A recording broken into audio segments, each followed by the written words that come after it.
Hi, gusto mo bang malaman kung mayroong community standards violation ang iyong Facebook page o wala? Okay, so sundin mo lang tong steps na ituturo ko. Okay, ang unang gagawin, punta ka muna sa iyong profile, then pindutin mo yung tatlong line sa kanang itaas. Okay, dito sa menu, scroll mo lang at hanapin mo yung settings and privacy. Pindutin mo yan at then pindutin mo yung settings. Next ay pipiliin mo yung Facebook page na gusto mong i-check, din pindutin mo yung page settings. Okay, next, scroll mo lang at hanapin mo yung page quality. Yan.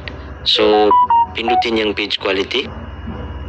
Okay, so pag yan ay naka-green at may nakasulat na page has no issues, then it means ang iyong Facebook page ay walang nilabag na community standards.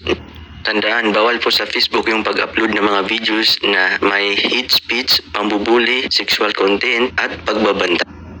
Hi!